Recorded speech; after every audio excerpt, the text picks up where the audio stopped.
26 તારીખના દિવસે યોજનાર સ્થાનિક સ્વરાજની ચૂંટણીને લઈને રાજકોટ શહેર પોલીસ દ્વારા તમામ પ્રકારની તૈયારીઓ કરી લેવામાં આવેલ છે. આંકડાઓની વાત કરીએ તો સૌથી પહેલા પોલિંગ સ્ટેશન લોકેશન રાજકોટ શહેરમાં જે સ્થાનિક સ્વરાજની ચૂંટણી માટે નક્કી થયેલા છે એ કુલ 543 જેવા છે.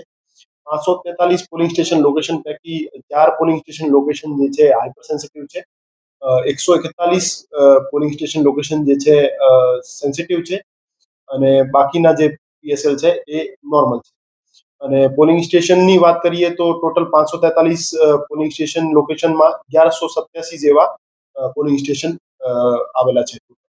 અને તમામ જે પોલિંગ સ્ટેશન છે એના ઉપર પોસ્ટ ડિપ્લોયમેન્ટની સ્કીમ પણ બની ગઈ છે.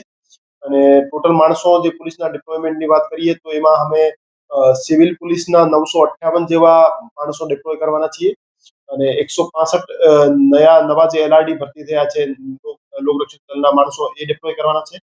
અને એક સેક્શન એસઆરપીએફ નો પણ રાખવાના છે જે હાઈપર સેન્સિટિવ અને સેન્સિટિવ બૂથ ઉપર ડિપ્લોય રહેશે.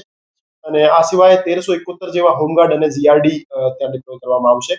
આ રીતે 2000 કરતા વધુ પોલીસ જવાનોનો ચુસ્ત બંદોબસ્ત ચૂંટણીને લઈને રાજકોટ શહેર પોલીસ દ્વારા ગોઠવવામાં આવ્યો છે. અને ચૂંટણીને લઈને કામગીરીની વાત કરીએ તો પ્રોહિબિશન અને જુગારની બદીને નેસ્તનાબૂદ કરવા માટે જે લિસ્ટેડ બુટલેગર્સ લિસ્ટેડ જુગારીયા છે એના ઉપર લગાતાર રેડો કરવામાં આવી રહી છે.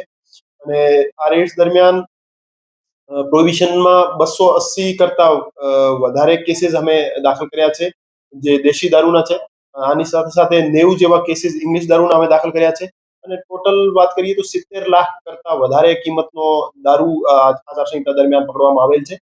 અને જુગારની વાત કરીએ તો 71 જેવા કેસીસ જેમાં 173 જેવા આરોપી છે એ જુગારના કેસીસ કરીને અમે જેલ હવાલે કર્યા છે.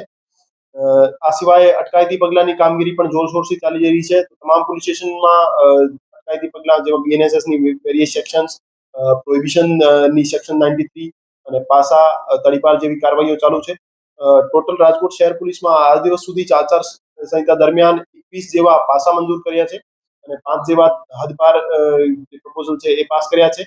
આની સાથે સાથે 2500 કરતા વધુ માણસો વિરુદ્ધ અટકાયતી પગલાં લીધેલ છે જેથી શાંતિપૂર્ણ રીતે ઇલેક્શનનો આયોજન કરી શકાય. અને આની સાથે સાથે જે વાહન ચેકિંગ અને ચેકપોસ્ટ અમે ડિપ્લોય કરી છે 8 જેવી ચેકપોસ્ટ છે જે સિટીના અલગ અલગ એરિયાઝમાં છે. અને એમાં જે પણ વાહનોમાં ઇલીગલ વસ્તુઓનો હેરાફેરી થતી હોય છે એને પ્રિવેન્ટ કરવા માટે અમે 24/7 ચાલુ કરી છે. અને આ સિવાય સંવેદનશીલ અને અતિ સંવેદનશીલ એરિયા છે ત્યાં એરિયા ડોમિનેશન માટે અમે ફૂટ પેટ્રોલિંગ અને ફ્લેગ માર્ચ પણ આયોજિત કરી છે. અને તમામ જે હથિયાર ધારક લાયસન્સ ધારક હથિયાર હતા એ અમે રાજકોટ શહેરમાં જમા લીધેલ છે જેને મુક્તિ પાત્રતા એને મુક્તિ આપવામાં આવેલ છે. તો એ રીતે રાજકોટ શહેર પોલીસ દ્વારા શાંતિપૂર્ણ અને નિષ્પક્ષ રીતે ચુનાવનું આયોજન થાય એની માટેની પૂર્ણ તૈયારીઓ પૂરી કરી લેવામાં આવેલ છે. અને અમે કોન્ફિડન્ટ છીએ કે અમે શાંતિપૂર્ણ રીતે ચૂંટણીનું આયોજન કરીશું. ઓવરઓલ ચૂંટણીનો સુપરવિઝન માનનીય સીપી સર બ્રજેશકુમાર ઝા સરનો રહેશે. આની સાથે સાથે ચૈતન્ય મંડલિક સર જે એડિશનલ સીપી સર છે એ પણ સુપરવાઇઝ કરશે. અને સિટીના ચારેય ડીસીપી શ્રી જે છે એ અલગ અલગ એરિયાઝમાં વહેંચી દેવામાં આવ્યો છે એમને એરિયાઝ અને એમાં 24/7 હાજર રહેશે. અને આની સાથે સાથે સિટીના જે એસીપી છે એ દરેક પોલીસ સ્ટેશન વાઇઝ એમને અલોકેટ કરી દેવામાં આવેલ છે અને એ ત્યાંની દરેક એક્ટિવિટી ઉપર વોચ રાખશે અને પોલીસને યોગ્ય માર્ગદર્શન આપશે.